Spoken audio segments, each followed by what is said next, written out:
Sir আপনি নিজেই বলুন, যখন এতটা সত্যি আমি বলেছি তাহলে এখন মিথ্যে আমি কেন বলবো? আমাকে ফাঁসানোর জন্য।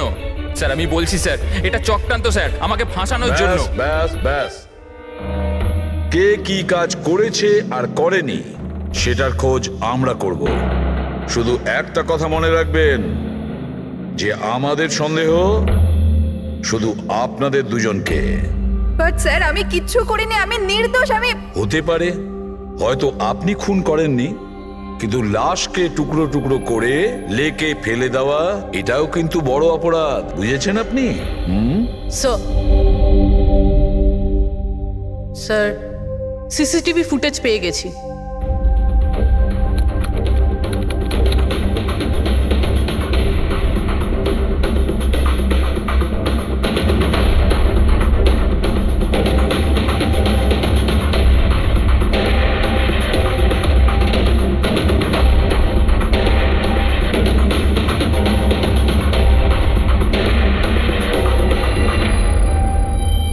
এ তো খালি।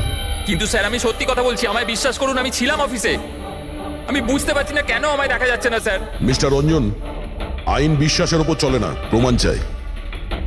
আপনার অফিসের যে ফুটেজ সেটা সবার সামনে, আপনি ওখানে নেই, তার মানে এটাই হচ্ছে যে আপনার মিসেস যেটা বলছে সেটাই সত্যি। না না স্যার, আমি সত্যি কথা বলছি স্যার, আমি অফিসেই ছিলাম। আমি বুঝতে পারছি না যেটা কিভাবে হলো। হ্যাঁ, কিন্তু আপনার অফিস ফাঁকা দেখাচ্ছে কেন? স্যার রঞ্জন এই কোম্পানির সিইও, এই ফ্লোরে শুধু ওই থাকে।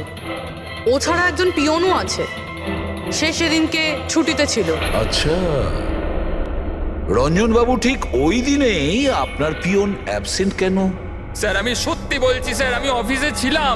মিস্টার রঞ্জন, নিজেকে নিরপরাধী প্রমাণ করবার জন্য কোনো রকম প্রমাণ আপনার কাছে নেই, বুঝেছেন? আরে কুন্দন, ভালো হয়েছে তুই এসে গেছিস ভাই। এরা বলছে যে আমি কারো খুন করেছি। আরে আমি কাউকে কিভাবে মারতে পারি বল না, বোঝা না ভাই। এ করতে পারে না স্যার। স্যার এর জীবনে একটা মাছি পর্যন্ত মারেনি। হ্যাঁ এটা ঠিক যে ও মাঝে মাঝে খুব রেগে যায়, রাগকে কন্ট্রোল করতে পারে না। হ্যাঁ স্যার, অনেক দিন ধরে চিকিৎসা চলছে ওর। ওষুধপত্রও খান রঞ্জন দাদা, কিন্তু কখনো কখনো যদি ওষুধ খেতে ভুলে যায় তাহলে নিজেকে সামলাতে পারেন না। এই কথাটা তুমি আমাদের কেন বলনি? স্যার আমি ওই শুধু আপনাকে নয়, কাউকেই হয়তো বলেনি কথা। আমার ক্ষমতা চলতো তো তার এই বিয়েটা হতেই দিতাম না। আমি তো আমার মেয়ের কাছে হেরে বসে আছি।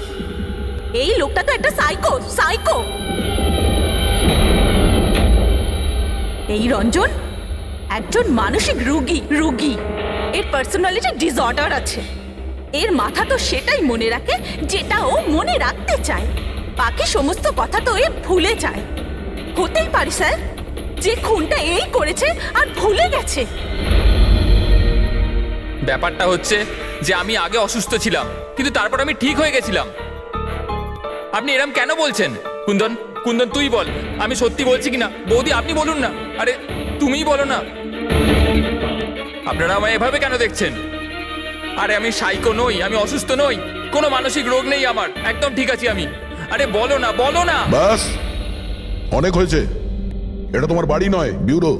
এই নাটক এখানে চলবে না। একটা কাজ করো, পাশের ঘরে গিয়ে এনাদের বসাও। যান ওই দিকটা যান যান। সমস্ত প্রমাণ ওই রঞ্জনের বিরুদ্ধে, আর তাছাড়াও ওর আচরণটা ঠিক নেই। কিন্তু বুঝে উঠতে পারছি না, জানি না কেন আবার এই ব্যাপারটা এড়িয়েও যেতে পারছি না। ও বারবার আমাদেরকে বলছে যে অফিসের সিসিটিভি ফুটেজটা চেক করুন। আমি অফিসে ছিলাম, এতটা জোর দিয়ে কেউ বলতে পারে না। আরও একটা ব্যাপার স্যার, ফোন ওই করেছিল। কোনো খুনি এরকম কেন করবে? আর স্যার ওই ডিসোসিয়েটিভ পার্সোনালিটি ডিসঅর্ডার, হয়তো খুনটা করেছে আর তারপর ভুলে গেছে। এই রোগটাতে এরকমই হয় স্যার। হতে পারে, এটা হতেই পারে। একটা কাজ করি আমরা, এই যে সিসিটিভি ফুটেজ আছে না, এটাকে ল্যাবে পাঠাই, চেক করিয়ে দেখি এই ফুটেজটা কেউ কোনোভাবে এডিট করে চেঞ্জ করেছে কিনা। আর স্যার ওই একই রকম দেখতে ব্যাপারটা। ও এটা বলছে যে ওর বন্ধুরা ওর মতো দেখতে লোকটাকে দেখেছে, আর ওই লোকটা ওর বন্ধুগুলোকে চিনতেও পারেনি। চলো ওর বন্ধুদের সাথে কথা বলি, জিজ্ঞাসাবাদ করি, জেরা করি, তারপর দেখি ওদের কথায় কতটা সত্যি আছে। স্যার হতে পারে এই চৈতালি আর কুন্দন রঞ্জনের শুভাকাঙ্ক্ষী হওয়ার চেষ্টা করছে, হয়তো তা নয়। আর এদিকে শায়লা, উনি তো চানই এই দোষটা রঞ্জনের ওপর আসুক, যাতে ওনার মেয়েকে আর এই বিয়েটা করতে না হয়। স্যার স্যার যে মেয়েটা মারা গেছে ওর ফটো হসপিটালের ক্লিনিকে পাঠিয়ে দিয়েছি, ওকে শনাক্ত করা হয়েছে। ওর নাম হলো অনামিকা। দুদিন আগেই ওখানে গেছিল ওর আঘাত দেখাতে।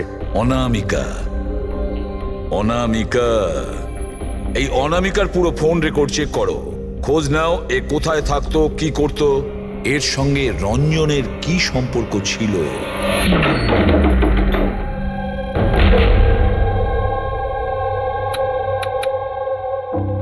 স্যার অনামিকা হসপিটালে এই অ্যাড্রেসটাই দিয়েছিল। এবার কি করি? দেখা যাক, কোনো প্রমাণ নিশ্চয়ই পাবো। একটু আশেপাশে দেখো কোনো প্রতিবেশী আছে কিনা।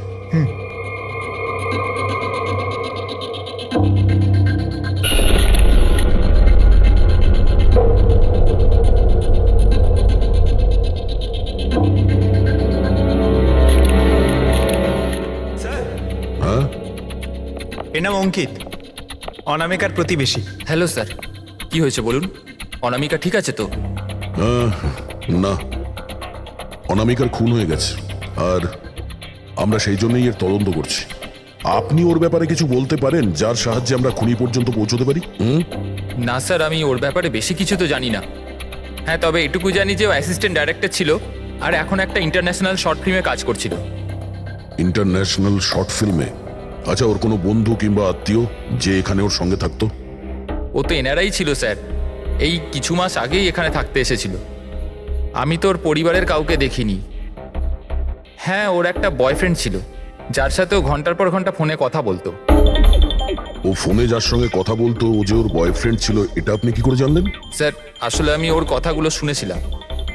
ও ব্যালকনিতে দাঁড়িয়ে ওর সাথে খুব জোরে জোরে কথা বলতো অনেকক্ষণ। আর ওদের কথা শুনে মনে হতো স্যার ওর বয়ফ্রেন্ড ভালো লোক নয়। ঝগড়া হতো খুব দুজনের, কথা শুনে মনে হতো নিজেদের মধ্যে মারপিটও করে। ইনফ্যাক্ট এই দুদিন আগেই ওরা নিজেদের মধ্যে মারপিট করেছে। ওর মুখেতে সেলাইও পড়েছিল আর ওর চোখেও আঘাত লেগেছিল স্যার। আপনি দেখেছেন ওর বয়ফ্রেন্ডকে? আমি স্যার ওকে কখনো দেখিনি, কিন্তু ওর নামটা জানি স্যার। আচ্ছা, কি নাম কি ওর? রঞ্জন। রঞ্জন?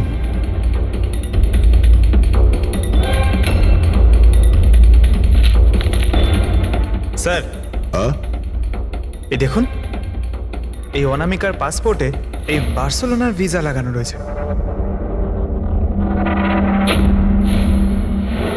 বার্সেলোনা? এ কি স্পেনে যেতে চাইছিল নাকি? স্যার অনামিকা স্পেন থেকেই এসেছিল স্যার, আমি ওদের কথা শুনেছিলাম। স্যার ও বিরক্ত হয়ে গেছিল রঞ্জনের জন্য, সারা জীবনের জন্য স্পেন ফিরে যেতে চাইছিল। স্যার আমার মনে হয় ওর খুন রঞ্জনই করেছে। ও চাইতো না যে ও স্পেনে চলে যাক।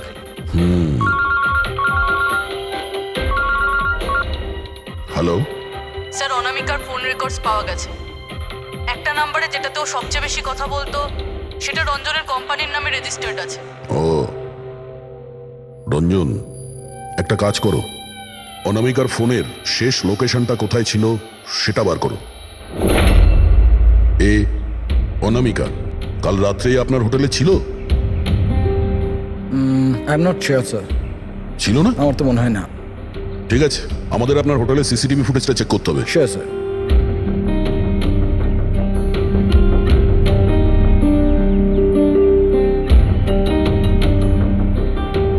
এই তো অনামিকা।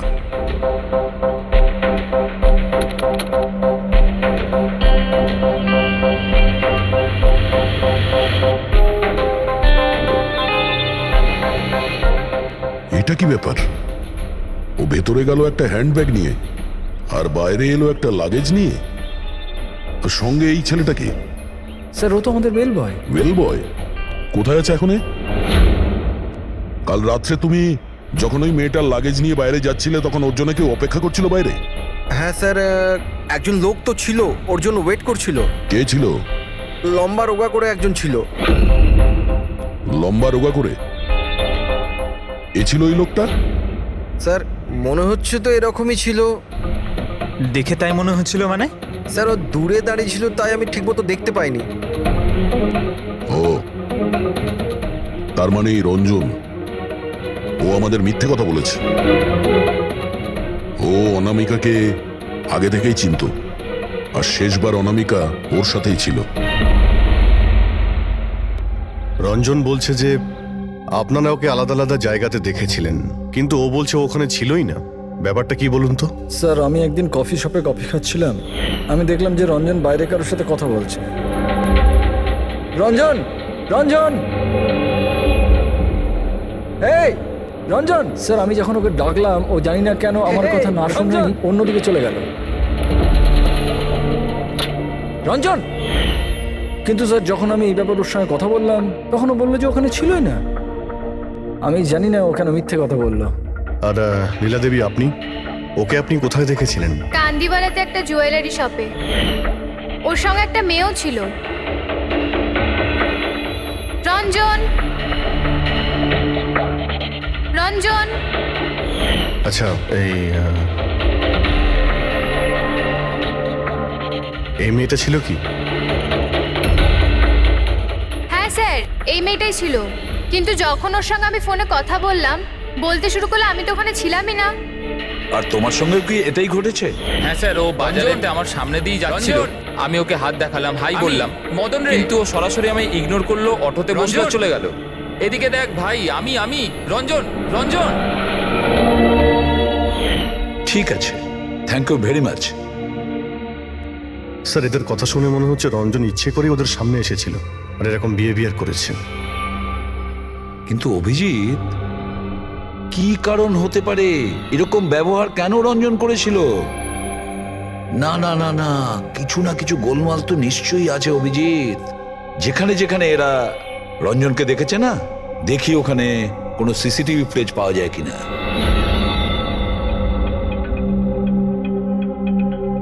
স্যার, এখানে দেখুন। হ্যাঁ শালুকে, বস কি পেলে? এই অস্ত্রের ওপর আর কাপড়ে যে রক্ত পাওয়া গেছে সেটা অনামিকারই। মনে হচ্ছে অঞ্জলি সত্যি বলেছে। এটার ব্যবহার অনামিকাকে খুন করার জন্যে আর ওর লাশটাকে লুকানোর জন্য করা হয়েছে। আচ্ছা, রঞ্জনের বিরুদ্ধে কোনো প্রমাণ? হ্যাঁ স্যার, রঞ্জনের ফিঙ্গারপ্রিন্টস পাওয়া গেছে। একটা তো এই টুল বক্সে, আর দ্বিতীয়টা গাড়ির ডিক্কিতে, যেখানে অনামিকার রক্তও পাওয়া গিয়েছিল। তার মানে রঞ্জন অঞ্জলির সঙ্গে ছিল। এটা তো খুব সহজ সরল প্রমাণ। অঞ্জলি সত্যি কথা বলা আর রঞ্জনকে খুনি প্রমাণ করা। কিন্তু বস, আরো অনেক কিছু পাওয়া গেছে। কি? স্যার, আমরা একটা বিশেষ ধরনের পলিমার আর সিলিকনের ট্রেসেসও পেয়েছি, যেটা সাধারণত অদ্ভুত ব্যাপার। সিলিকন আর পলিমার, এটা তো সত্যিই অদ্ভুত ব্যাপার। আরো একটা বিশেষ কথা দেখাচ্ছি, এসো।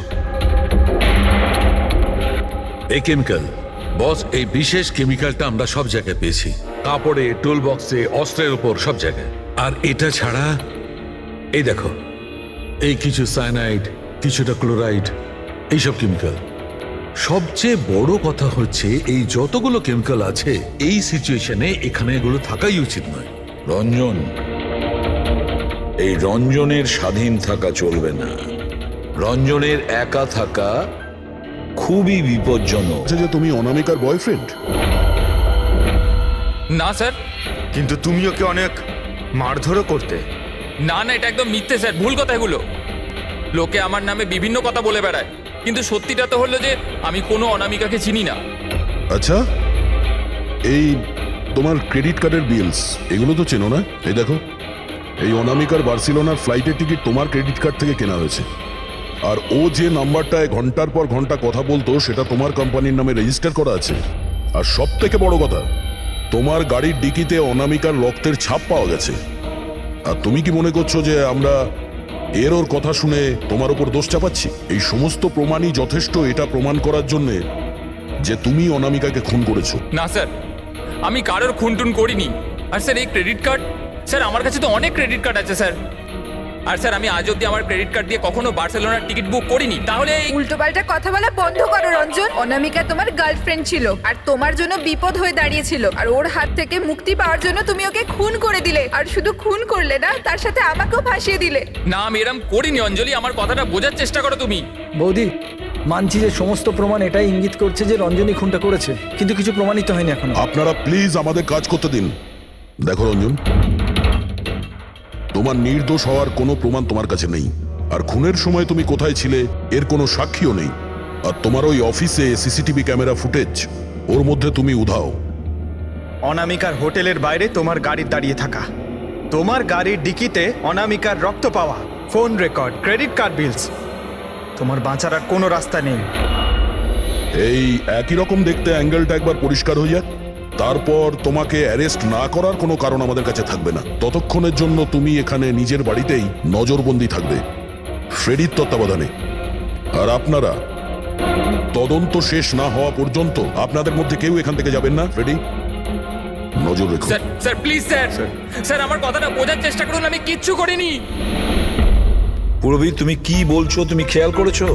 হ্যাঁ স্যার, স্যার ইমেজ ফরেন্সিক এক্সপার্টরা কনফার্ম করেছেন এই রঞ্জনের ফুটেজের সাথে এডিট করা হয়েছে। এই ফুটেজটায় কিছু আউট অফ ফোকাস ব্যাপার আছে, যেটা থেকে এটা প্রুফ হয় যে এখানে কেউ একজন ছিল, যেটাকে খুবই ভালোভাবে ডিলিট করা হয়েছে। অন্য আর কেউ নয়, ও রঞ্জনই হবে। তার মানে ওর এই একই রকম দেখতে গল্পটা সত্যি? অনামিকার খুনের সময় ও অফিসেই ছিল? তাহলে ওর খুন কি করে করবে? একটাই লোক একই সময়ে দু জায়গায় কি করে হতে পারে? স্যার স্যার সেই সব সিসিটিভি ফুটেজ পেয়ে গেছি যেখানে রঞ্জনের বন্ধুরা রঞ্জনকে দেখেছিল, কফি শপ, জুয়েলারি শপ আর মার্কেটে। দরজা খোলো, বাইরে বেরোতে দাও। আরে কেন আমাকে আটকে রেখেছো? খোলো, আমি বলছি খুলে দাও। এটা কি হচ্ছে? ওর আবার আগের মতো অবস্থায় নেই তো? খোলো। সে কি? তাহলে তো ওনাকে কাবুতে আনার নিশ্চয়ই কোনো উপায় থাকবে। শুধু একটাই ওষুধ আছে, ঘুমের ইনজেকশন। খোলো, আমি বলছি দরজাটা খোলো। আরে এইভাবে কেউ কাউকে আটকে রাখে নাকি? আমার তো খুব ভয় লাগছে। আমি দরজা ভেঙে মাথা খারাপ হয়ে গেলে আবার কিছু করে নেবে না তো? সব এক একটা রত্ন এখানে, দরজাটা খোলো। আমি দেখছি। আরে কেন আটকে রেখেছো আমায়?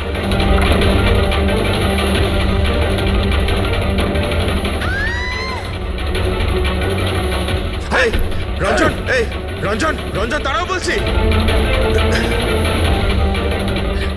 মা মা মা, আস্তে আস্তে আস্তে। ও মাই গড, এটা কি করে হলো? আমি ডাক্তারের খবর দিচ্ছি। হ্যাঁ, তুমি ঠিক আছো তো মা? ও মাই গড, কি করে লাগলো তোমার? স্যার এটা কফি শপের ফুটেজ।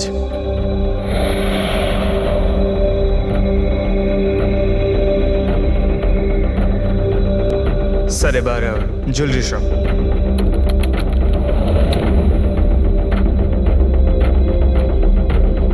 এটার সঙ্গে অনামিকাও ছিল। এখনো পর্যন্ত সবকিছু তো নর্মালি লাগছে।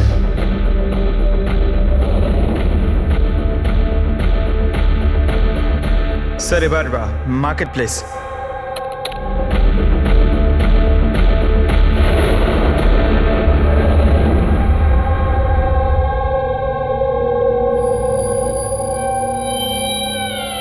পঙ্কজ, একটু রিওয়াইন্ড করো।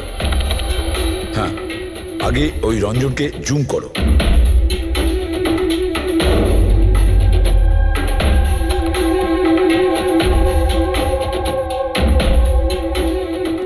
এই দেখো, এর এর হাঁটা চল একটু আলাদা। ও অন্য ধরনের জুতো পরে রয়েছে।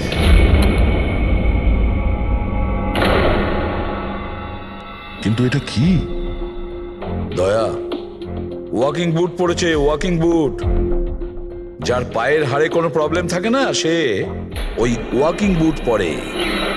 কিন্তু রঞ্জনের পা তো একদমই ঠিকঠাক আছে। সেটাই তো, এটা তো হতেই পারে না। তাহলে ও কি? হ্যাঁ সালুকে বলো, কি এখনই? আচ্ছা ঠিক আছে, আমি আসছি। সালুকে ফরেন্সিক ল্যাবে ডেকেছে, এখনই যেতে হবে। চলো। হ্যাঁ ফেডরিক বলো, কি বললে তুমি?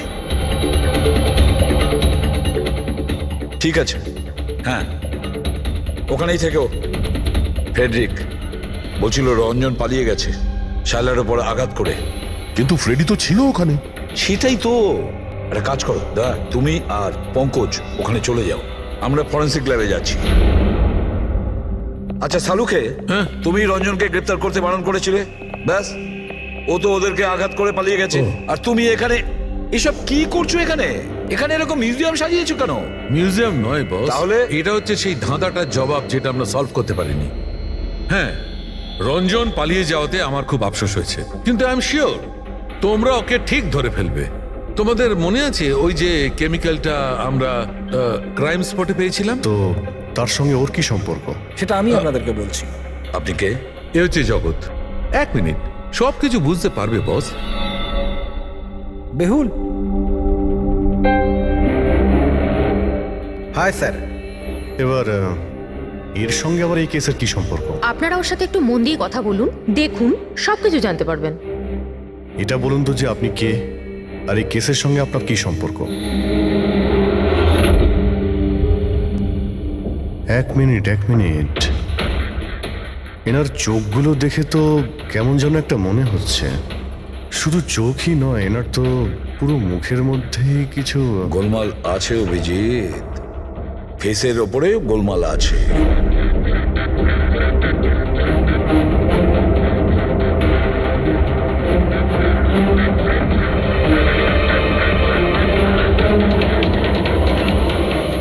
ও থ্যাংক ইউ বেহুল।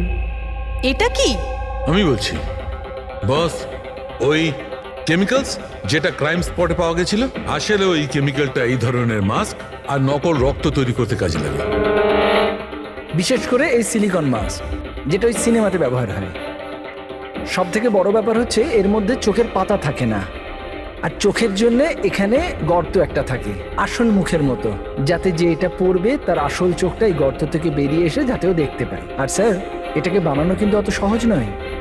হাই কোয়ালিটির সিলিকন আর পারদর্শী লোকই এটা বানাতে পারে। লেটেস্ট টেকনিকের জন্য স্যার, এটা যে পড়বে তার যে মুখের ভাব, সেটাই মাস্কে ফুটে উঠবে। এর থেকে তো একটা কথা পরিষ্কার অভিজিৎ, কেউ রঞ্জনের মতো দেখতে হুবহু একটা মুখোশ বানিয়েছে, একটা মাস্ক বানিয়েছে। রঞ্জনের মতো হাইটের কেউ ওরই মুখের মতো কোনো মাস্ক বানিয়েছিল আর লোকেদের বোকা বানাচ্ছিল। হ্যাঁ, আর সেই জন্যই সবাইকেও দূর থেকে দেখা দিয়েছিল, কারণ যদি কাছে আসতো তাহলে সবাই বুঝে যেত ও কোনো মাস্ক পরে আছে। আর স্যার অঞ্জলি, ও তোর সাথেই ছিল, ওর সাথে কথাও হয়েছে, ওর সাথে লাশটা লুকোনোর চেষ্টা করেছে। ওর মুখে রক্তও লেগেছিল, আর ওখানে লাশগুলোকে কাটছিল আর লুকিয়ে রাখার চেষ্টাও করেছিল, তাই হয়তো তাড়াহুড়োতে কোনো খেয়ালই করেনি। আর তাছাড়াও এই যে একই রকম দেখতে না, নিশ্চয়ই ওর পায়ের হাড়ে কোনো প্রবলেম ছিল, তাই ও ওয়াকিং বুট পরেছিল। আর এই মাস্ক তৈরি করাও এত সহজ নয়। স্যার, এই মাস্ক ফিল্ম প্রজেক্টেই কাজে লাগে। ও হ্যাঁ, তবে এটুকু জানি যে ও অ্যাসিস্ট্যান্ট ডাইরেক্টর ছিল আর এখন একটা ইন্টারন্যাশনাল শর্ট ফিল্মে কাজ করছিল। স্যার, দয়া বলছিল যে অনামিকা ও নাকি কোন ইন্টারন্যাশনাল শর্ট ফিল্মে কাজ করছিল। ওর পক্ষে এগুলো করা তো খুবই সহজ। তার মানে ও রঞ্জনের গার্লফ্রেন্ড ছিল না, ওকে নিজেরই খুনে ফাঁসানোর চেষ্টা করেছিল। সেই জন্যই ও বেল বয়কে গাড়ি অব্দি নিয়ে গিয়েছিল। স্যার, নিজের প্রতিবেশীর সামনে রঞ্জনের সাথে ফোনে কথা বলার নাটক করেছিল। মানলাম অভিজিৎ, আমি মানলাম, কিন্তু কেউ নিজের মৃত্যুর ষড়যন্ত্র নিজে কেন করবে? মানে আমি বলতে চাইছি, অনামিকা তার নিজের মৃত্যু কেন নিজে ডেকে আনবে? না না না না, কিছু তো একটা গোলমাল আছেই। কেউ তো একজন আছে যে অনামিকাকে শিখণ্ডি খাড়া করেছে, আর সেই পুরো কেসটার মাস্টার মাইন্ড, বুঝেছো? আপনাদের মাথা খারাপ আছে? ফ্রেডি ইনজেকশন নেওয়ার জন্য ভেতরে গেছে, আর তোমরা ওই লোকটাকে ছেড়ে দিলে। আমরা তোকে পালাতে দিইনি, আমরা কি দরজা খোলার কি দরকার ছিল? ওই লোকটা যে মানসিক অবস্থা নিয়ে এখান থেকে পালিয়ে গেছে, কে জানে কার সাথে কি করে দেবে। শায়লা দেবীর ওপর হামলা করেই দিয়েছে। স্যার, একটা কথা বুঝতে পারলাম না, ওরা তোমাদের দুজনের সামনে থেকে পালালো আর তোমরা ধরতে পারলে না ওদের? স্যার, আমরা খুব ভয় পেয়ে গেছিলাম, আর সবকিছু এত তাড়াতাড়ি হলো। স্যার, আমরা যদি মাঝখানে আসতাম তাহলে আমাদের উপরও তো হামলা করতে পারতো না স্যার। হ্যাঁ, যেমন ভাবে আন্টিকে হামলা করেছিল আমাদেরও করতে তাহলে। হ্যাঁ, এক মিনিট, শায়লা দেবীর ওপর হামলা, কিন্তু কিভাবে? ওর কাছে অস্ত্র কি করে এলো? এখানে তো কোনো অস্ত্র ছিল না, আমরা সমস্ত অস্ত্র সরিয়ে দিয়েছিলাম। হ্যাঁ স্যার, শুধু ঘরে কেন, কিচেনেও সবজি কাটার কোনো ছুরি পর্যন্ত নেই।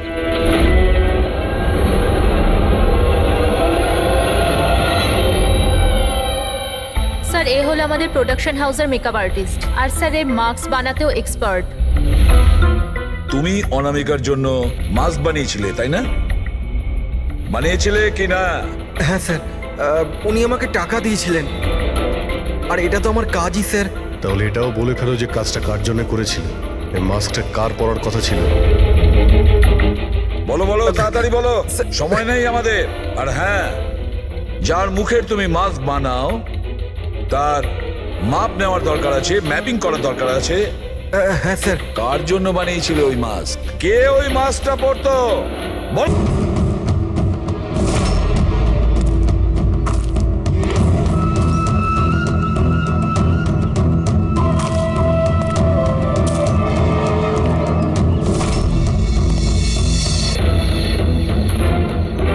কে তুমি? হ্যাঁ, কে তুমি? কি চাও? কেন আমাকে বেঁধে রেখেছো? আমার তো মনে হয়েছিল আমাকে দেখে তুমি খুব খুশি হবে, কারণ আমিই তো হচ্ছি সে যাকে তুমি খুঁজে চলেছ। তোমারই আর এক রূপ। রূপ? কিন্তু তোমার মুখ তো আমার সাথে মেলে না। কারণ এটাই, আমি তোমার মতন মুখের মাস্ক পরে নেই এখন, নাহলে তুমি আমাকে চিনতে পারতে না যে আসল তুমি না আমি। আরেকটা কথা, আমি তোমার আওয়াজে কথাও বলতে পারি। কিন্তু তুমি এমন কেন করছো? যাতে অনামিকার খুনের জন্য তোমার জেল হয়ে যায়। কিন্তু আমার তোমার সাথে কি শত্রুতা? আমি তো তোমাকে চিনি অব্দি না। ওসব জেনে তুমি কি করবে? এখন তো শুধু এটুকুনি জেনে রাখো যে আমার এত পরিশ্রমে সিআইডির লোকেরা জল ঢেলে দিয়েছে, আর আমার কাছে শুধুমাত্র এখন একটাই রাস্তা বাকি আছে, যে তোমাকে আমি মেরে ফেলবো। না! সিআইডি, তোমরা এখানে কি করে? তোমাকে ফলো করতে করতে এখানে পৌঁছেছি। ওই মেকআপ ম্যান সবকিছু বলে দিয়েছে তোমার ব্যাপারে। খুব ভুল করেছো তোমরা এখানে এসে।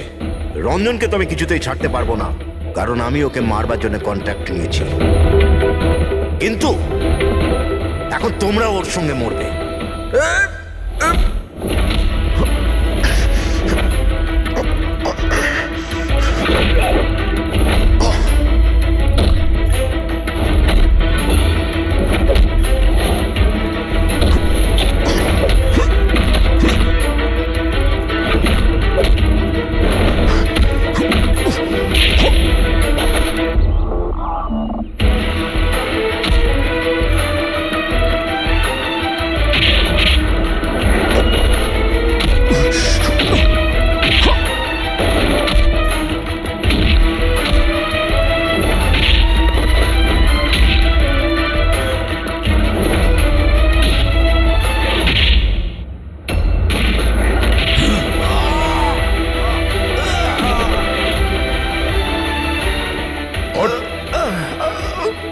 তোকে মারার কন্ট্রাক্ট দিয়েছিল?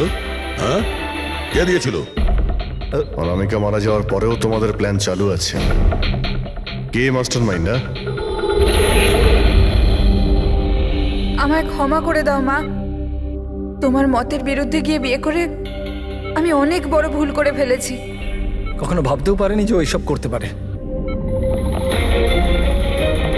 রঞ্জন কোথায়? ওকে পেলেন না আপনারা? পাওয়া গেছে রঞ্জনকে। আপনারা সবাই এটা জেনে হয়তো অবাক হবেন যে রঞ্জন নির্দোষ। এটা আপনারা কি বলছেন? খুন রঞ্জনই করেছে? একদম না, রঞ্জন খুন করেনি। খুন করেছে আপনাদের মধ্যেই কেউ একজন। আমরা? কিন্তু আপনি তো জানেন যে এদের সবার উপস্থিতিতেই রঞ্জন আমাকে আঘাত করেছে। কি করে করলো? মানে কোন জিনিস দিয়ে আপনার উপরে আক্রমণ করেছিল?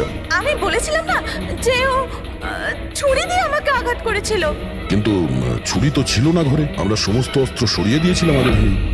আপনার এই আঘাত ছুরি দিয়ে নয়, বরং নেইল ফাইল, নখ কাটার জন্য যেটা ব্যবহার করা হয়, আপনার এই আঘাত সেটা থেকে লেগেছে। মনে হচ্ছে উনি এখনো কনফিউজড। কোনো ব্যাপার নয়, ওনাকে আমরা সাহায্য করছি। ফ্রেডি,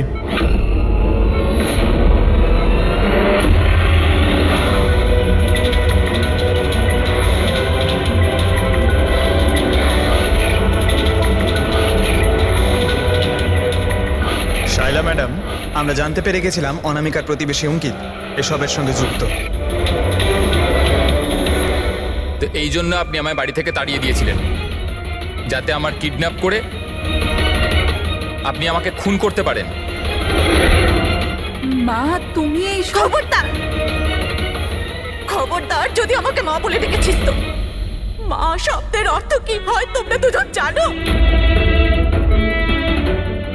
স্যার, এ আমার অনিচ্ছা সত্ত্বেও রঞ্জনের সাথে বিয়ে করলো আর আমার সাথে সব সম্পর্ক চিরদিনের মতন ত্যাগ করলো। আর আজ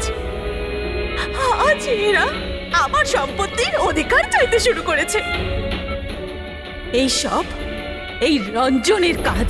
এই উস্কেছে আমার মেয়েকে, আমার একমাত্র সন্তান নিজের স্বামীর সঙ্গে মিলে ধীরে ধীরে আমাকে বিষ দিয়ে মারতে শুরু করলো।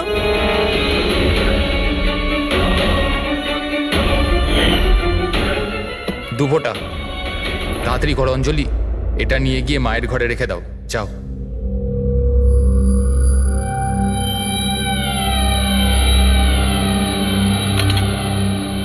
কিন্তু আপনি অনামিকার খুন করলেন কেন?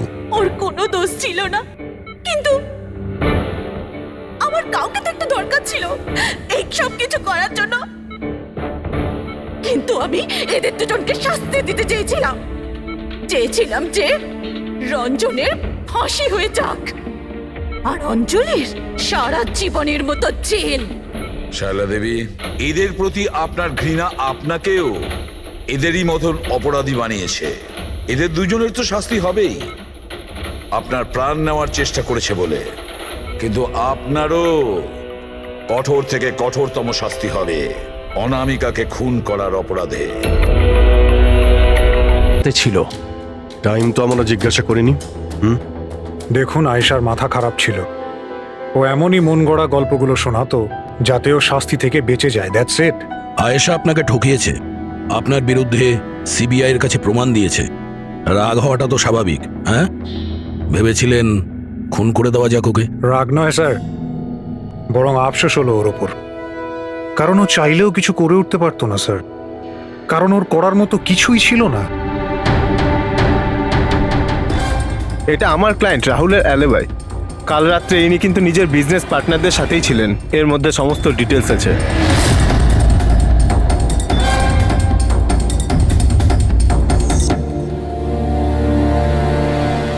আমার মনে হয় না যে আপনাদের কিছু জানার আছে বলে।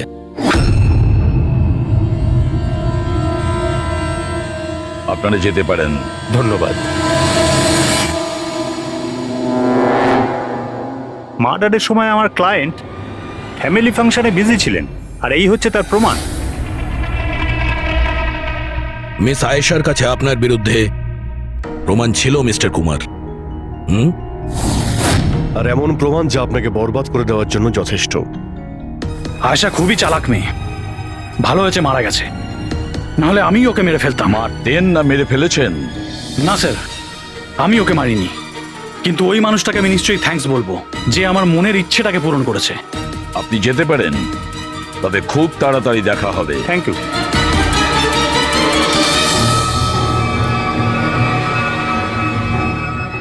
আপাতত আমরা কাউকেই অ্যারেস্ট করতে পারবো না। এখানে সবারই কোনো না কোনো কারণ আছে। স্যার, হ্যাঁ স্যার, স্যার একটা কথা জানা গেছে।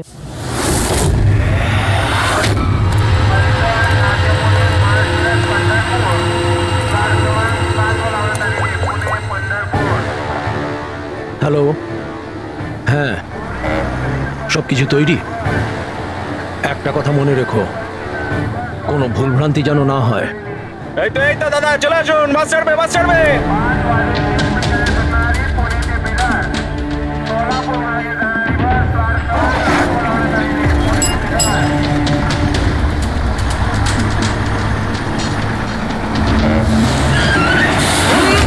চাপ বাবা।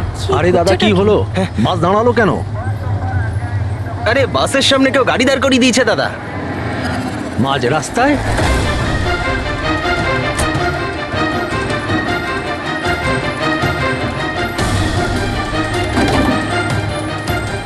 স্যার, আপনারা এখানে? শহর ছাড়ার খুব তাড়া দেখছি তোর। হ্যাঁ, অনেক প্রশ্নের উত্তর দিতে হবে তোকে। চল চল। স্যার, আমি কি করেছি স্যার? স্যার আমার কথাটা তো শুনুন স্যার। স্যার আমাকে কেন ধরছেন স্যার? স্যার স্যার কি করছেন স্যার? আমাকে কেন ধরছেন? আমি তো ছুটি নিয়ে দেশে যাচ্ছি স্যার। তোর রেকর্ড আমরা চেক করেছি, তুই তো আমাদের বলিসনি, হ্যাঁ, যে আয়েশার আগে তুই মিস্টার কুমারের জেট সিকিউরিটিতে ছিলি। হ্যাঁ স্যার, ওটাই তো আমার কাজ। আর আপনি তো জানেন যে সরকার আমাদের যেখানে পাঠায় সেখানে যেতে হয়। তোমার মোবাইলে কুমারের কল একবার নয় 3 বার, আয়েশার মার্ডারের ঠিক আগে। এটাও একটা কাজ। আপনারা ঠিক বলেছেন স্যার। কুমার আমাকে কল করেছিল, ও আয়েশা ম্যাডামের সঙ্গে কথা বলতে চাইছিল, কিন্তু আমি বারণ করেছিলাম স্যার। ও আমাকে টাকার লোভও দেখিয়েছিল, কিন্তু আমি তবুও কথা বলাইনি। প্রথমে 2 বার বারণ করেছিলি তুই, আর তারপর রাজি হয়ে গেলি তুই, হ্যাঁ? ম্যাডাম, এই কুমার স্যার আবার ফোন করছেন। হ্যাঁ, আমাকে কোনো বিপদের ব্যাপারে বলতে চাইছে। ফোনটা দাও। এই নিন। হ্যাঁ বলো। আমি জানতে পারলাম তুমি আমার জন্য চিন্তা করছো, কোনো বিপদ থেকে আমাকে উদ্ধার করতে চাইছো। How strange. আমি বলে দিচ্ছি, আমি তোমাকে খুব ভালো মতো চিনি। আর এই সমস্ত কার্যকলাপ না তুমি অন্য কারোর সাথে করো। আর এমনিতেও যদি আমি জেলে যাই, এই টাকাগুলো নিয়ে আমি কি করব? আচার দেবো? এই টাকাটা না তুমি তোমার কাছেই রাখো, এটা তোমারই সাহায্যে লাগবে। কোনো দরকার নেই এই ফোনটা আমাকে দেওয়ার। আমার সাথে গেম খেলার চেষ্টা করে যাচ্ছে, আর তুমি ওকে সাহায্য করছো। আমি কোথায় ম্যাডাম? আপনাকে সাহায্য করছিলাম তো। ঠিক আছে থাক, শুধু এইটুকুনি জেনে রেখো, তুমি যদি ওকে সাহায্য করো না, রক্ষা পাবে না। আমি সিবিআই কে বলে দেবো, যদি আমার কিছু হয় তাহলে সবার প্রথমে তোমাকেই অ্যারেস্ট করবে। তুই গেছিলি না আয়েশার ঘরে ঠিক ওর রুমে ঢোকার আগে? ওর বিউটি ক্রিমটাকে অ্যাসিড ক্রিমে বদলাতে খুব বেশি সময় লাগেনি নিশ্চয়ই, তাই না? এ আপনি কি বলছেন স্যার? আমার কথা বিশ্বাস করুন, আমি সত্যি বলছি। যদি তুই সত্যি কথাও বলিস না, তাহলেও এই কেস যতক্ষণ না সলভ হচ্ছে তুই আমাদের হেফাজতে থাকবি, বুঝলি? এখন চল, নিয়ে চল ওকে, চল চল। আরে স্যার স্যার স্যার আমি কিছু করিনি স্যার, ছেড়ে দিন স্যার, প্লিজ স্যার। হ্যাঁ পুরবি, বলো। স্যার, ওই ফুটেজটা যেটা ও সিবিআই কে পাঠিয়েছে, সেটা ওই ঘর থেকেই শুট করা হয়েছে যেখানে ওর খুন হয়েছিল। তার মানে আয়েশার বেডরুমে? হ্যাঁ স্যার, ওরই বেডরুমে। আসলে এই ফুটেজটা 1 বছর আগের, ফার্নিচার বদলানো হয়েছিল তাই বোঝা যাচ্ছিল না। Are you sure? স্যার 100%, এটা সেই ঘরটাই। হ্যাঁ, একটা ভাইটাল ইনফরমেশন দিলে Purabi, thank you so much. Purabi বলল যে আয়েশা মিনিস্টার আর মিস্টার কুমারের স্টিংটা ওই রুমেই করেছে। আর যদি এটাই হয়, ক্যামেরা ওই ঘরেই কোথাও লুকানো আছে, তার মানে ক্যামেরা এখনো ওখানেই আছে।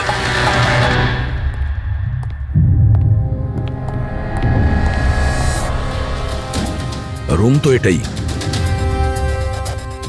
আর এই হলো জানালা। ফুটেজে জানালা রয়েছে, তার মানে এই ফুটেজটা এই দিক থেকেই তোলা হয়েছে। স্যার, ফুটেজ অনুযায়ী তো ক্যামেরা এখানে থাকা উচিত। না ভাই, এতটা হাইটে না, ক্যামেরা আই লেভেলে ছিল, আর সেই হিসেব অনুযায়ী এইখানেই কোথাও হওয়া উচিত। আচ্ছা, ওই আয়নার ভিতরে নেই তো? আরে ওই যে আয়নাগুলো থাকে না, যার একদিকে দেখা যায় আর একদিকে দেখা যায় না। ভাই তাহলে তো জানতেই পারা যাবে। কি করে স্যার? তুমি ওই ফিঙ্গার নেল টেস্টের কথা শোনোনি? যে কোনো অচেনা জায়গাতে বা ট্রায়াল রুমে ড্রেস চেঞ্জ করার আগে এই টেস্ট করে নেওয়া উচিত, ফিঙ্গার নেল টেস্ট। তোমার যে নখ রয়েছে সেটা তুমি কাঁচের মধ্যে লাগাও, আর তোমার রিফ্লেকশনে যে নখ আছে আর তোমার যে নখ রয়েছে তার মধ্যে যদি গ্যাপ থাকে তাহলে সেটা আসল, আর যদি গ্যাপ না থাকে তাহলে সেটা নকল ওয়ান ওয়ে। যেমন এই মিররটা, এটা ওয়ান ওয়ে মিরর। যদি মিররটা ওয়ান ওয়ে হয় তাহলে তো এর পেছনে জায়গা থাকার কথা।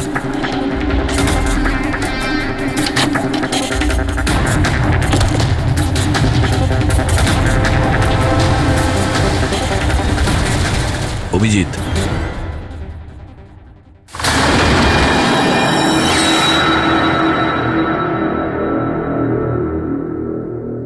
এখানে তো পুরো ফিল্মের সেট আপ লাগানো রয়েছে। এসডি কার্ড তো নেই স্যার। হ্যাঁ,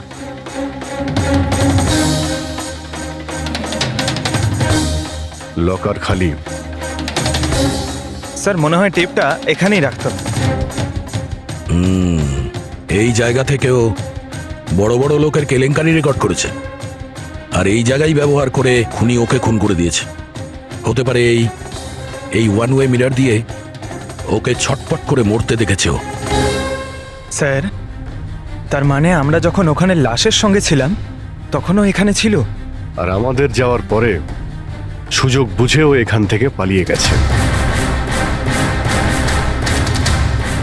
তার মানে আয়েশা আর পুলিশের অনুপস্থিতিতে লোকটা বাড়িতে ঢুকেছিল, হয়তো বাড়ির পিছন থেকে।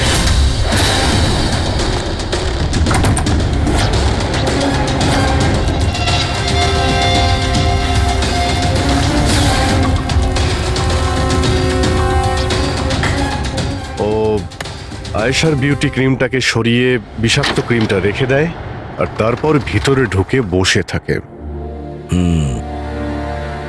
তার মানে ও চোখের সামনে আয়েশা ওই ক্রিমটা লাগিয়েছে, আর একটু বাদে ছটফট করতে করতে মরে গেছে। তারপর পুলিশ আর রাখি এখানে আসে, তখনও ভেতরে ছিল। তারপর আমরা এখানে এসেছি, তখনও ও ভেতরে ছিল।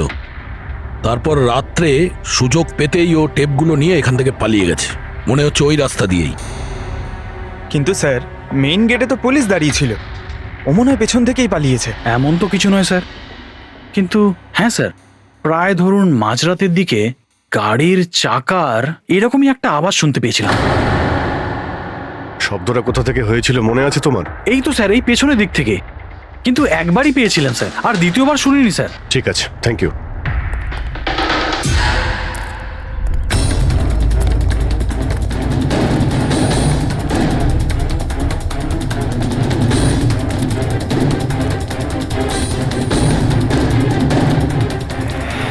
স্যার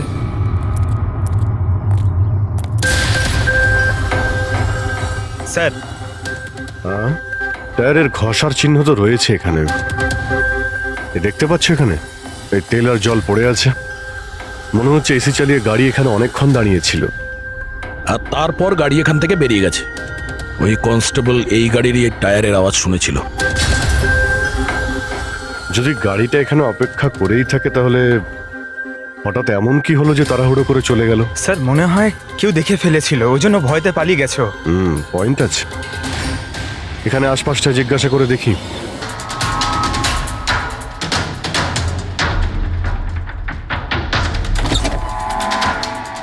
নমস্কার।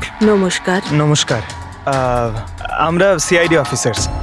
সিআইডি? ম্যাম, কালকে রাত্রে আপনি এখানে কিছু কিছু অদ্ভুত দেখেছিলেন বা শুনেছিলেন, এমন কিছু যা আগে কখনো ঘটেনি? হ্যাঁ, দেখে তো ছিলাম। অনেক রাত পর্যন্ত আমি ঘুমোতে পারিনি। আর রাতে আমি দেখলাম বাড়ির সামনে একটা বড় গাড়ি পার্ক করা আছে, কিন্তু ওটা আমাদের সোসাইটির কারণ নয়। অনেক রাত পর্যন্ত গাড়িটা কিন্তু ওখানেই ছিল। কোন গাড়ি ছিল আপনার মনে আছে কিছু? দেখুন, গাড়ির ব্যাপারে তো আমি বিশেষ কিছু তো জানি না, কিন্তু ওটা HX9 ছিল, কারণ আমার ছেলের কাছেও ওই একই গাড়ি আছে। I see. আরও একটা কথা, যতক্ষণ ওই গাড়িটা ওখানে দাঁড়িয়ে ছিল না, গাড়ির ইঞ্জিনটা চালুই ছিল, আর ভিতরে একজন বসেও ছিল। আমি এটা দেখছিলাম, আর তখনই ওখানে কাউকে একটা আসতে দেখলাম আমাদের আয়েশার বাড়ির দিক থেকে। ওর হাতে কিন্তু একটা ব্যাগও ছিল। আরে এই যে, কে ওখানে? গাড়িটা তো চলে গেল, কিন্তু এটা বুঝতে পারলাম না যে ওরা কারা ছিল, কেন এসেছিল, আর ওরা আয়েশার বাড়িতেই বা কি করছিল। Thank you ma'am, thank you very much. Thank you. Sir তার মানে খুনির সঙ্গে আরেকটা লোক ছিল যে গাড়িতে বসে অপেক্ষা করছিল। লাখ টাকার গাড়ি ছিল। কি মনে হচ্ছে কে হতে পারে? সন্দেহের তালিকা এখন ওই তিনজনই রয়েছে। আরটিও থেকে খোঁজ নিয়ে দেখি এই গাড়িটা এই তিনজনের মধ্যে কার কাছে রয়েছে। স্যার, এই ধরনের দামি গাড়ি তিনজনের কাছে আছে। কি? হ্যাঁ স্যার, খুবই শৌখিন লোক, এক একজনের কাছে অনেক গাড়ি আছে। তাহলে এই তিনজনের মধ্যে ওই গাড়িটা কার আছে কি করে জানতে পারবো? তাও সিচুয়েশন অনুযায়ী খুনি এই তিনজনের মধ্যে কেউ মনে হচ্ছে না স্যার, আমরা তিনজন এই খুনের ব্যাপারে কিচ্ছু জানি না। আপনারা এখানে কেন? স্যার, আয়েশা জীবনকালে তো আমাদের বাঁচা দুষ্কর করেই দিয়েছিল, এখন মরার পরেও আমাদের বাঁচা দুষ্কর করে দিচ্ছে। তার মানে? স্যার আয়সার খুনি ও আমাদের প্রত্যেককে ফোন করে 25 কোটি টাকা করে চেয়েছে, তাও আবার 24 ঘন্টার মধ্যে। আর হুমকি দিয়েছে আমরা যদি না দিই তাহলে ও আমাদের টেপ লিক করে দেবে। এর মানে হচ্ছে আমাদের মার্ডারের সঙ্গে কোনো সম্পর্ক নেই। ওই গলাটাকে চিনতে পেরেছেন? না স্যার, আমি চিনতে পারিনি। আপনারাই শুনে নিন, আমি কলটা রেকর্ড করেছি। আয়েশাকে আমি খুন করেছি, আর ওই টেপসগুলো আমার কাছেই আছে। ওই টেপসগুলোর মধ্যে যা প্রমাণ আছে তোমাদেরকে সারা জীবন জেলে রাখার জন্য যথেষ্ট। 24 ঘন্টার মধ্যে কেম্যান ল্যান্ড ব্যাংকের অ্যাকাউন্ট নাম্বার 23122-তে 25 কোটি টাকা জমা করে দিন, না হলে এই প্রমাণটা পুরো দুনিয়া দেখবে। তোমাদের কাছে 24 ঘন্টা আছে, ভেবে নাও কি করবে। ওকে ট্রেস করো, দেখো কোথা থেকে ফোন এসেছে, কে ফোন করেছিল, দেখো কোনো ডিটেলস পাওয়া যায় কিনা। ওই যে ও অ্যাকাউন্ট নাম্বার দিয়েছে, ওটা দিয়ে হয়তো জানা যেতে পারে। না, ইন্টারন্যাশনাল ব্যাংক স্যার, কোনো ডিটেল দেবে না ওরা। হ্যাঁ, কথাটা ঠিকই। স্যার, হ্যাঁ, ইন্টারন্যাশনাল কল, প্রেস করতে পারছি না। তার মানে কিছুই হবে না? ওই বদমাশকে 25 কোটি টাকা দিতেই হবে? না, কেন দেবেন 25 কোটি টাকা ওই বদমাশ লোকটাকে? হ্যাঁ, আর কেন দেবেন যেখানে আপনারা কিছু করেননি? না কোনো ঘুষ দিয়েছেন আপনারা, না কোনো বেআইনি কাজ করেছেন, তাহলে আপনাদের বিরুদ্ধে ওই টেপে তো কিছুই থাকবে না।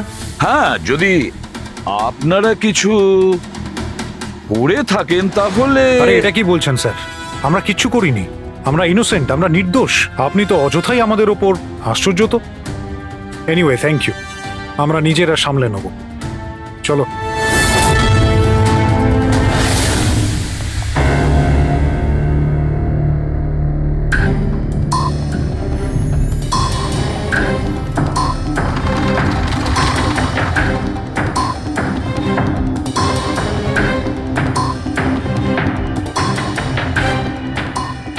সারিকা, এই রুমটাকে খুব ভালো করে চেক করতে হবে। খুনি এখানে ঘন্টার পর ঘন্টা ছিল, তার মানে এখানে কোনো না কোনো জিনিস নিশ্চয়ই পাবো আমরা, যেটা দিয়ে ওর ডিএনএ টেস্ট করা সম্ভব। ওর চুল, ওর নখ, যা কিছু।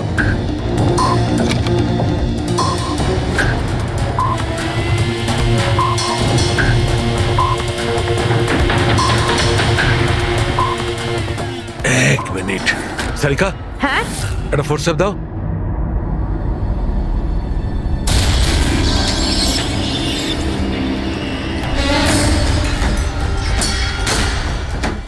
মাই গড, সারিকা এই দেখো। Contact lenses? Yes, contact lens. কিন্তু কিন্তু আয়েশার চোখ তো একদম ঠিক ছিল। আমি নিজেও রিপোর্টস চেক করেছি, না ও চশমা পরতো আর না কন্ট্যাক্ট লেন্স। তবে এই কন্ট্যাক্ট লেন্সটা কার হতে পারে? খুনির? না না, খুনির হতে পারে না। একটা চোখের কন্ট্যাক্ট লেন্স খুলে যাবে আর কেউ জানতে পারবে না, এটা ইম্পসিবল। দেখান তো একটু।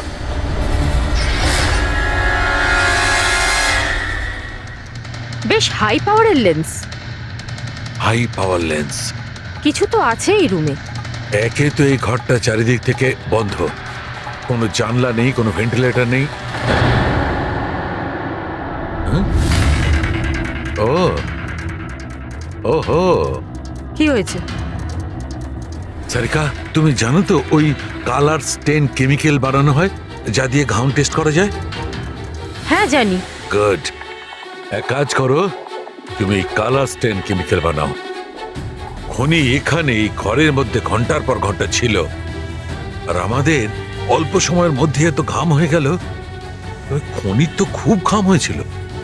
ইয়েস, এই ঘামটাকে চেক করব, তার থেকে জানা যাবে যে খুনি কোথায় ছিল, দাঁড়িয়ে ছিল না বসে ছিল না কিভাবে ছিল, সবকিছু। ওই র্যানসাম কলের কোনো মানেই হয় না, ওই কল বোগাস হতে পারে। হ্যাঁ স্যার, কারণটা আমাদের কেস থেকে সরানোর জন্য আর টাকা কামানোর জন্য। এই তিনজনের মধ্যে কেউ আয়েশাকে খুন করে আর ওই টেপটাকে চুরি করে, আর সে বাকি দুজনকে কল করে ব্ল্যাকমেল করছে। কিন্তু স্যার, সে কে? স্যার আমার তো মনে হয় কুমার হতে পারে। ও ভীষণ রকচটা, যে কারো খুন করতে পারে। আর ওই বাকি দুজন, ওরাও কম যায় না স্যার। এই তিনজনের যেমন পয়সাও আছে তেমন ক্ষমতাও আছে এদের। খুনি এই তিনজনের মধ্যেই কেউ হবে স্যার। আর খুনির একজন সঙ্গীও আছে, যে ওই বাইরে গাড়িতে বসে খুনির জন্য অপেক্ষা করছিল। হ্যাঁ, হবে তো এই তিনজনের মধ্যেই কেউ। আর এমন একজন যে আয়েশাকে খুব কাছ থেকে চিনতো। এক্স্যাক্টলি, সেজন্য ও জানতো যে আয়নার পেছনেও আরো একটা রুম আছে, আর আয়েশা কোন ক্রিম ব্যবহার করতো সেটাও ও জানতো। স্যার এর মানে ওই গোপন জায়গার ব্যাপারে খুনি ছাড়া আর কেউ কিছু জানতো না। এক্স্যাক্টলি। তাহলে স্যার? তাহলে আবার কি করবে দয়া? ধরে ফেলো ওদের। ওদের প্ল্যানিং এই ওদেরকে ফাঁসাতে হবে।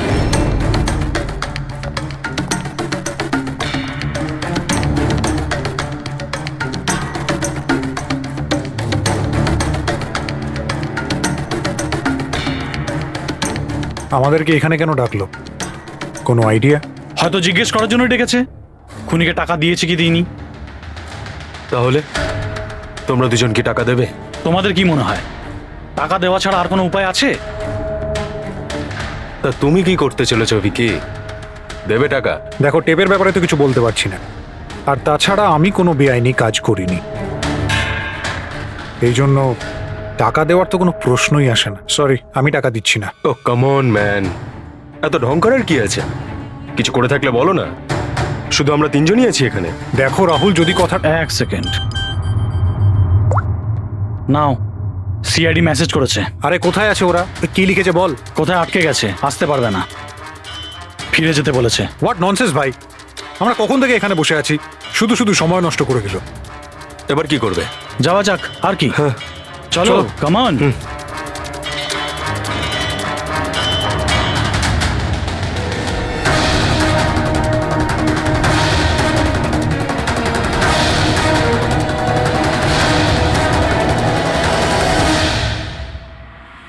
এই সে।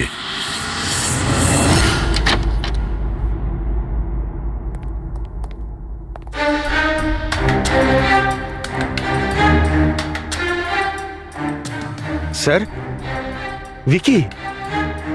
তার মানে ও জানতো যে আয়নাটার পিছনে ক্যামেরা আছে। হ্যাঁ, বাকি দুজনের হয় এরা কিছু জানে না, না হলে আমাদের সামনে অ্যাক্টিং করছে।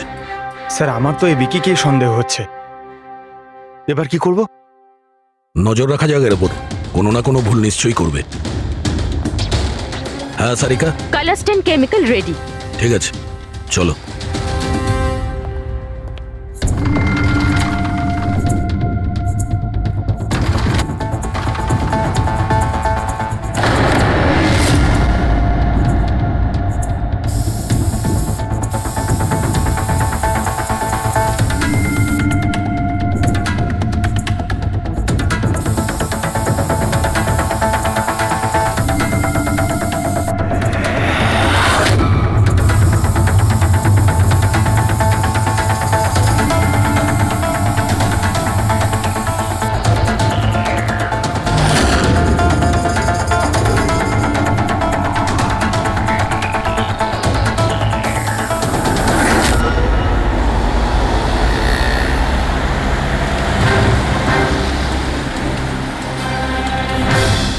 আরে স্যারও যাচ্ছেটা কোথায়? আরে কোথায় আর যাবে পঙ্কজ? বন্ধুদের সাথেই দেখা করতে যাচ্ছে, আবার কি?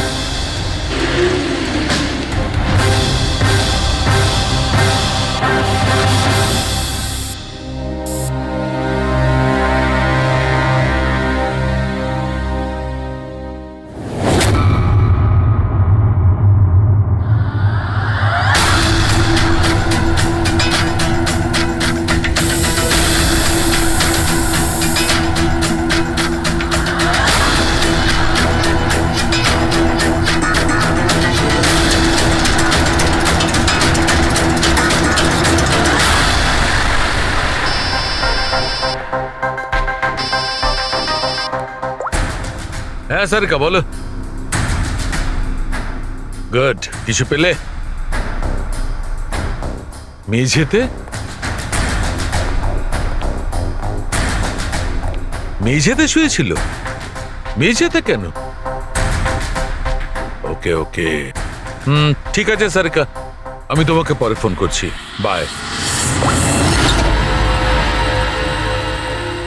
ওই 2 দিন আগে আমি 1124 লাস্টটা এনেছিলাম।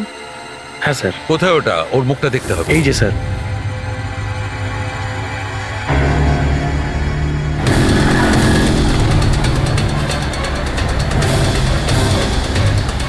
এই জানতে পারেনি তো যে আমরা ওকে ফলো করছি?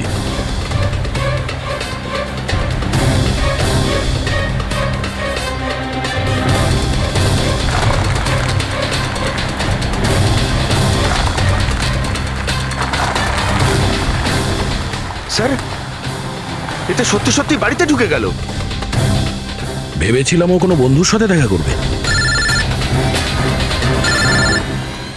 হ্যাঁ অভিজিৎ। কি? ডক্টর সালুকে বলে দিয়েছেন যে খুনি কে? কে? ও হ্যাঁ, আমরা এই ভিকিকে ফলো করতে করতে ওর বাড়ির কাছে পৌঁছে গেছি।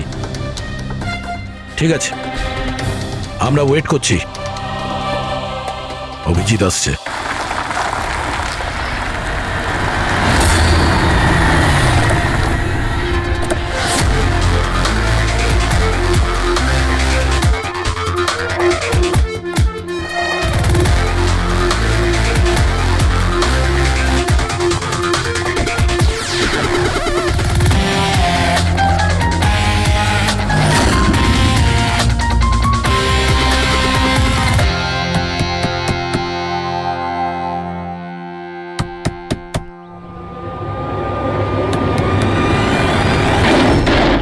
এক মিনিট, এটা কি করছেন আপনারা? আরে এটা কোনো ভদ্রতা হলো কারো বাড়ির ভিতরে ঢোকা? একদম বাজে কথা বলবে না। আমরা সত্যিটা জেনে গেছি। কোথায় লুকিয়ে রেখেছো ওকে? দেখুন, আপনি আমার কথা শুনুন, আপনার কোথাও ভুল হচ্ছে। আমি কিচ্ছু করিনি। আমি না আয়েশাকে খুন করেছি আর না এখানে কাউকে লুকিয়ে রেখেছি। আমরা কখন বললাম যে তুমি আয়েশার খুন করেছো? হ্যাঁ, একেই বলে চোরের নজর বোচকার দিকে। দেখুন, আমার কথাটা বোঝার চেষ্টা করুন। আপনারা আমার কথাটা শুনুন। আপনারা আমার কথা কেন শুনছেন না? হ্যালো, আপনারা এইভাবে ভিতরে ঢুকতে পারেন না।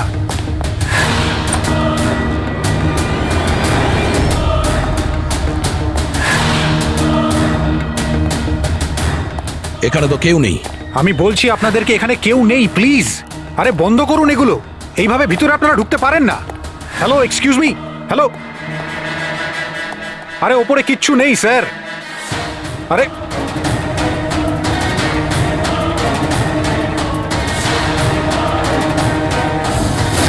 প্লিজ দেখুন, এখানে কিচ্ছু নেই, কেউ নেই এখানে। আরে আপনারা তো আমার কোনো কথাই শুনছেন না। আজব তো, কখন থেকে বলছি এখানে কেউ নেই। আরে কেউ নেই এখানে। হ্যালো স্যার,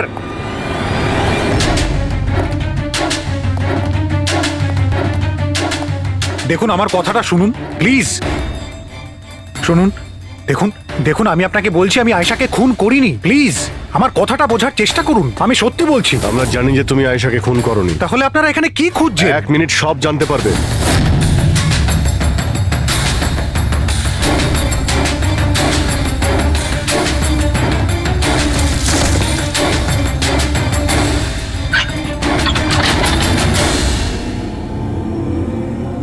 স্যার আসুন। আয়েশা দেবী, আপনার খেলা শেষ, চলে আসুন। সালুমকে স্যার আগেই বলে দিয়েছিল তুমি বেঁচে আছো। আসলে আমি ওর চোখটা চেক করব।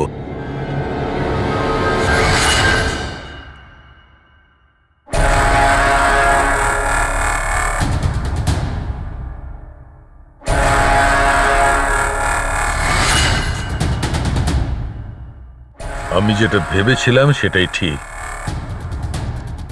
তুমি আসলে আয়েশা হতেই পারো না। তুমি তো সে যাকে ঘরের মধ্যে বেঁধে রাখা হয়েছিল। অন্য কোনো মেয়েকে আয়েশা বানিয়ে নির্মমভাবে ওকে হত্যা করেছো। কে ছিল ওই মেয়েটা? কি শত্রুতা কি ছিল ওর সঙ্গে? ওর সাথে কোনো শত্রুতা ছিল না। আমি শুধু আমার জীবনটাকে বাঁচাতে চেয়েছিলাম। আমি খুব ভালো করে জানতাম যে সিবিআইকে সাক্ষী দেবার পরেও আমি সুরক্ষিত থাকবো না। এই তিনজনেই কিন্তু খুব ডেঞ্জারাস। ওরা আমাকে ঠিক খুঁজে বের করে নিত, আর আমি ভয় পেয়ে বেঁচে থাকতে পারতাম না। তাই আমার সামনে একটাই রাস্তা ছিল, নিজের মরে যাওয়ার মিথ্যে অভিনয় করে সারাটা জীবনের মতো উধাও হয়ে যাওয়া। এই পরিকল্পনাটা আমরা দুজনে মিলে বানিয়েছিলাম। ওই মেয়েটা একটা স্ট্রাগলিং অ্যাক্ট্রেস ছিল। ওকে আমরা ইন্টারনেটের কোনো অনলাইন কাস্টিং এজেন্সি থেকে খুঁজে বার করেছি। রিয়া নাম ছিল ওর। ওকে এই জন্যই সিলেক্ট করেছিলাম কারণ ওর হাইট ওয়েট সব কিছুই আয়েশার মতো ছিল। আমরা ওকে মিথ্যে মিটিংয়ের অজুহাতে বাড়িতে ডাকি, আর ওকে অজ্ঞান করে দিই, আর ওকে বেঁধে ওই গুপ্ত রুমে রেখে দিই।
তোমার প্ল্যান তো কার্যকরী হয়েছিল, তাহলে ফোন করে টাকা চাওয়ার নাটক কেন করলে? আমরা ভাবলাম যে আপনাদের এই তিনজনের থেকে মনোযোগ সরে যাবে, আর আমরা টাকাও পেয়ে যাব নতুন জীবন শুরু করার জন্য। প্রয়োজনের থেকে বেশি চালাকি আর লোভ তোমাদের নিজেদের জালেই ফাঁসিয়ে দিয়েছে।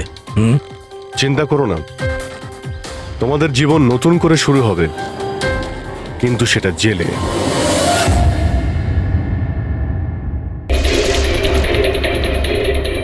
মাই গড,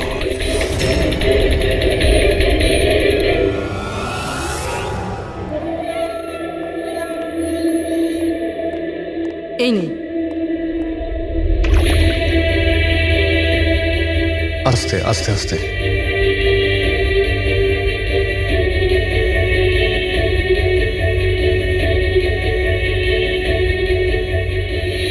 মদন বাবু, আপনি ঠিক আছেন তো? কেন, কি হয়েছে আপনার? কেউ আছে যে আমাকে প্রাণে মারতে চায়? কে? ও আমার আশেপাশেই আছে। আমাকে কখনো একলা ছাড়ে না। হয়তো এখনো আমাকে দেখছে, শুনছে। দেখুন মদন বাবু, একদম চিন্তা করবেন না, আপনার কিচ্ছু হবে না, আমরা আছি না। মদনবাবু, আপনি কার কথা বলছেন? কে কে আপনাকে বিরক্ত করছে? পুতুল, কাঠের পুতুল। কাঠের পুতুল? হ্যাঁ।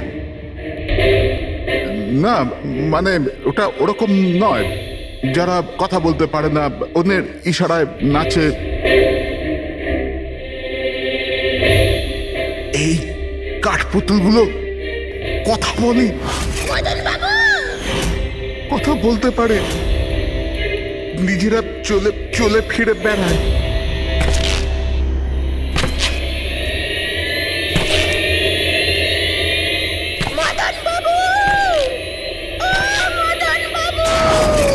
কথা বলা কাঠের পুতুল? হ্যাঁ, আমি জানতাম আপনাদের আমার কথা বিশ্বাস হবে না, কিন্তু কথাটাই এরকম যে কেউই করবে না।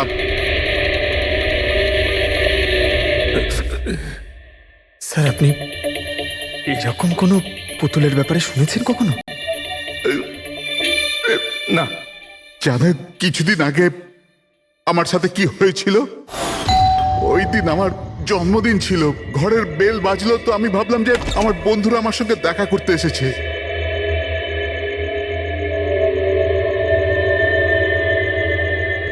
এত রাত্রে কে বেল বাজালো? অদ্ভুত তো।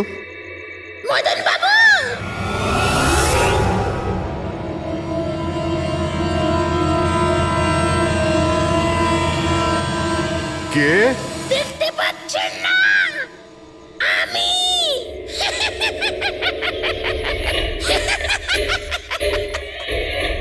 আরে আমি এত অবাক হওয়ার প্রয়োজন নেই।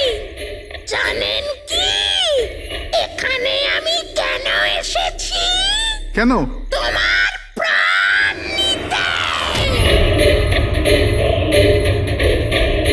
কি?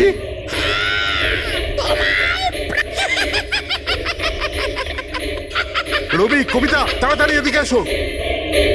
কি হয়েছে দাদা? কে?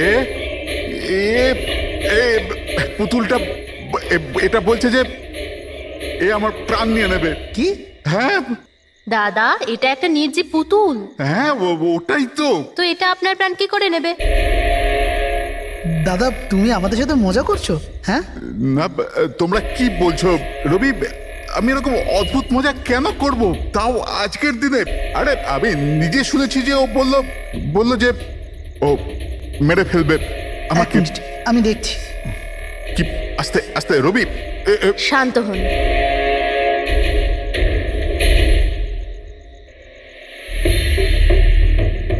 দাদা, মনে হচ্ছে তোমার সাথে কেউ মজা করেছে। এই কাঠের পুতুলের মধ্যে কেউ মনে হয় স্পিকার ফিট করেছে। চেক করো, হয়তো কোনো স্পিকার আছে।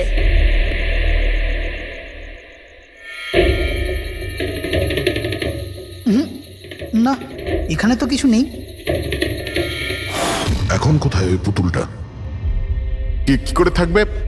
আমি ওই সময় ওকে একদম ভেঙে চুরে জ্বালিয়ে দিয়েছি, শেষ করে দিয়েছি। হুমকি দিচ্ছিল আমাকে। ওকে আমি কিভাবে এমনি ছেড়ে দিতাম? আপনি কি সত্যিই দেখেছিলেন? হ্যাঁ, আমি। মদনবাবু, এটা হতে পারে যে আপনি কোনো স্বপ্ন টপ্ন দেখেছিলেন। না, আমি দেখেছিলাম ও একলা। আমি আর একবার নয়, এরকম আমার সাথে বেশ কিছুদিন পর। আমার মনে হয় মদন বাবুকে মারার সব থেকে ভালো উপায় এই যে ওনার বুকে ছুরি ঢুকিয়ে দিয়ে। এতে তো পুরো মেঝে রক্তে খারাপ হয়ে যাবে। সবচেয়ে বেস্ট উপায় হলো মদনবাবুকে বিষ দেওয়া হোক। একটা কাজ করা যাক, কেন না ওনার গলায় টিপে দেওয়া যাক। তো আপনি বলে দিন মদন বাবু, আপনি কিভাবে আপনার মৃত্যু হওয়া পছন্দ করেন? মদন বাবু, কোথায় যাচ্ছেন?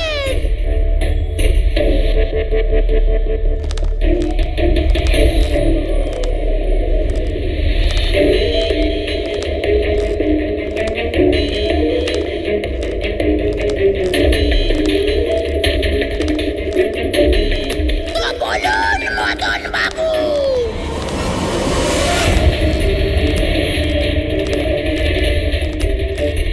কিভাবে আপনি মরতে চান? বলুন মদন বাবু।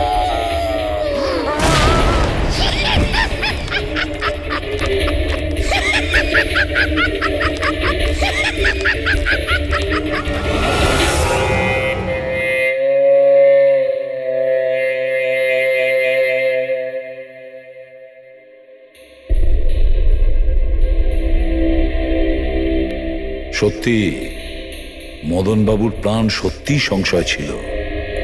উনি সত্যিই বলছিলেন, কোনো ভ্রম ছিল না। এর মানে স্যার, মদন বাবুর খুন এই পুতুলটা করেছে? কি যে বাজে কথা বলো না। পুতুল আবার খুন করতে পারে নাকি? তাহলে স্যার খুনটা করলো কে? সেই ফেডরিক, যে কাঠের পুতুলের খেলাটা ভালো করে জানে।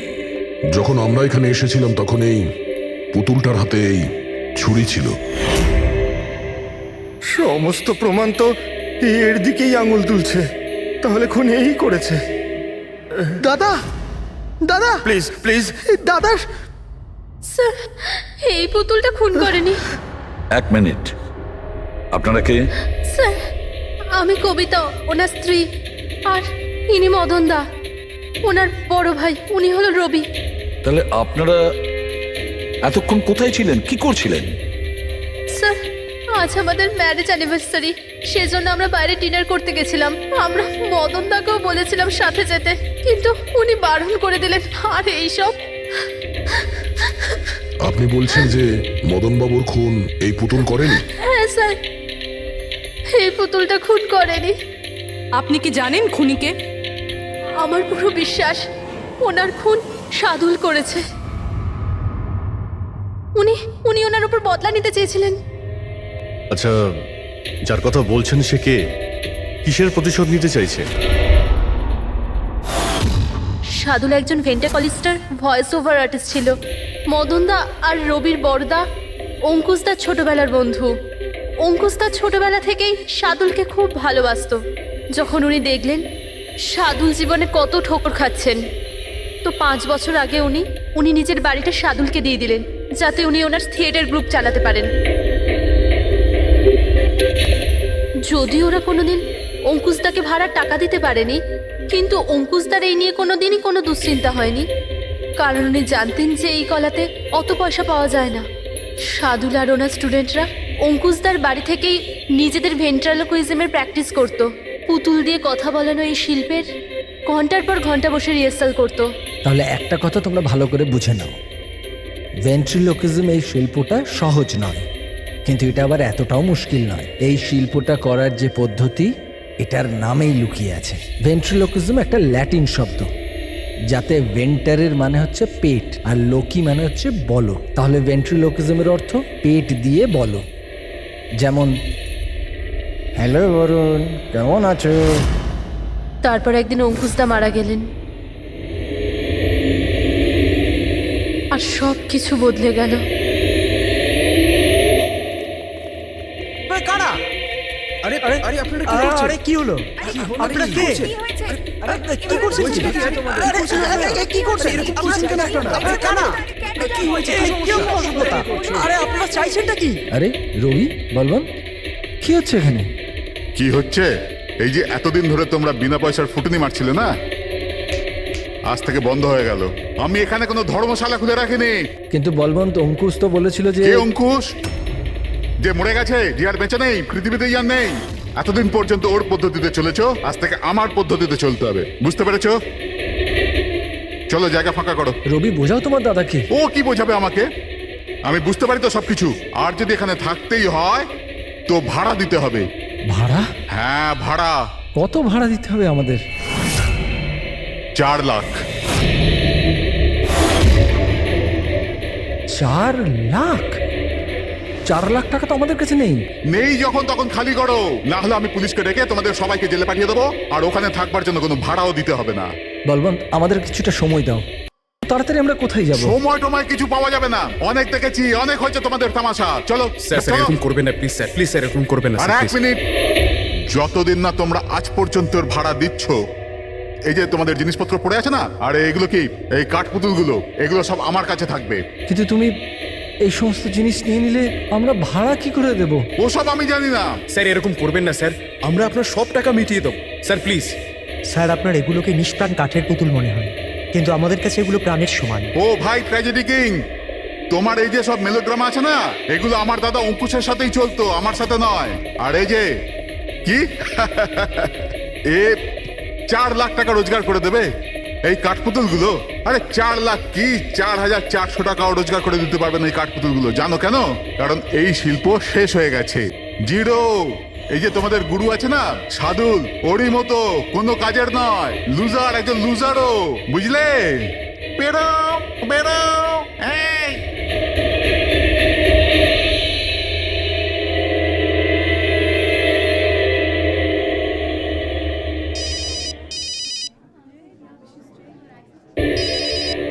এও না। কে দাদা? আবার কে? সাদুল। বারবার আমাকে এভাবে ফোন করে হুমকি দিচ্ছে। আমি দেখছি। হ্যালো, আমি আসছি তোকে মারতে। এবার তোর জীবন কিছুদিনের অতিথি মাত্র। হ্যালো দাদা, আমার মনে হয় আমাদের পুলিশ স্টেশনে যাওয়া উচিত। পুলিশ ডিপার্টমেন্টে আমি একজনকে চিনি, হয়তো ও আমাদের সাহায্য করতে পারে।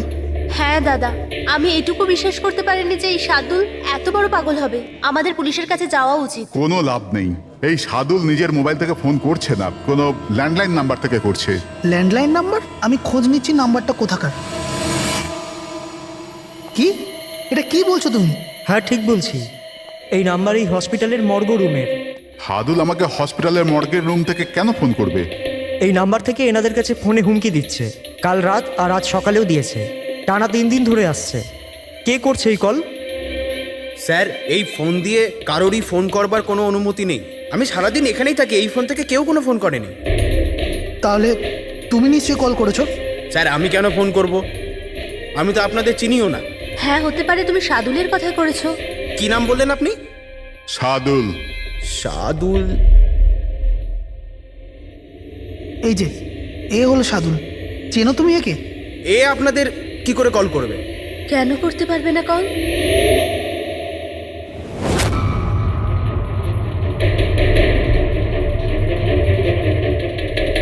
এ কিভাবে হয়ে গেল? সাদুল 3 দিন আগে ইনি মারা গেছেন, তাহলে ইনি ফোন কি করে করবেন? কিন্তু এর মৃত্যু হলো কিভাবে? ইনি ড্রিঙ্ক করেছিলেন, একটা গাড়ি এনাকে উড়িয়ে দিয়ে চলে গেছে, ওখানে ওনার মৃত্যু হয়। যদি ও এখানে মরে পড়ে আছে, তো আমাকে হুমকি দিয়ে ফোন কে করছে?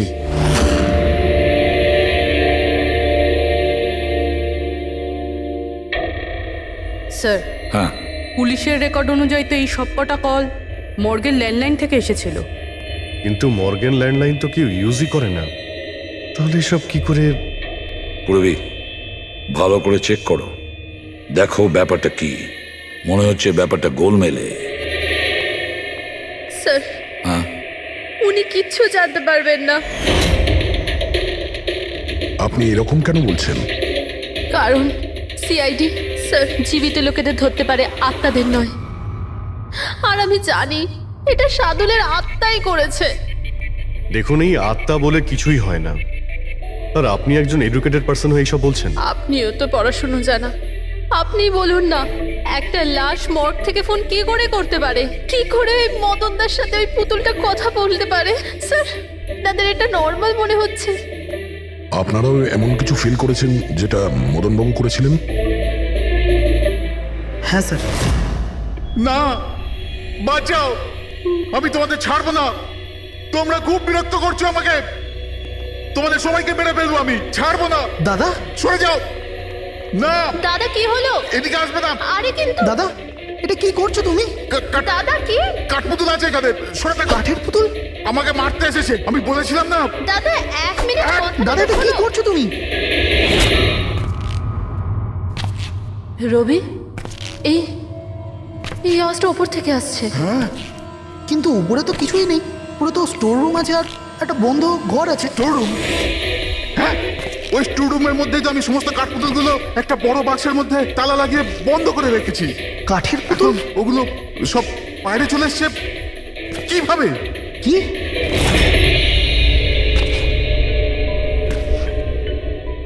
দাদা, তুমি তুমি ভয় পেও না, এসো উপরে এসো। রবি, কিন্তু চলো আস্তে আস্তে সামলে।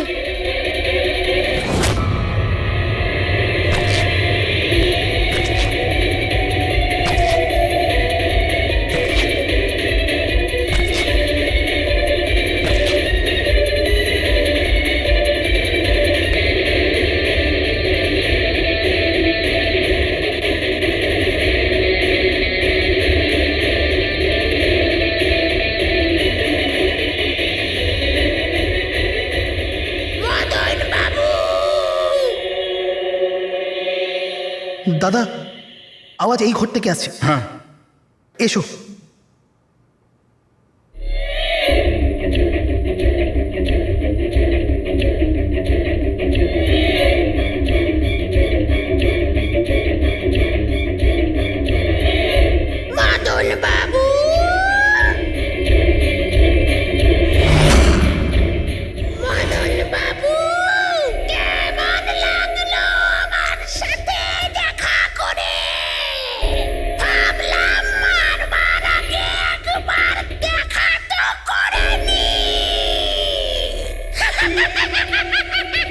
আমি ভেবেছিলাম না কথা বলে। স্যার, মদন দাদা সব পুতুলগুলোকে বাক্সে বন্দি করে রেখেছিল, কিন্তু কি করে জানি না এই পুতুলগুলো কোথা কোথা থেকে বেরিয়ে আসছিল। আমরা ওই বাক্সটাও দেখতে চাই, ওই রুমটাও যেখানে ওই তোমরা কাঠের পুতুলটা দেখেছিলে, সেটা কোথায়? স্যার, দুটো ঘরই উপরে স্যার। চলো দেখাও। আসুন স্যার।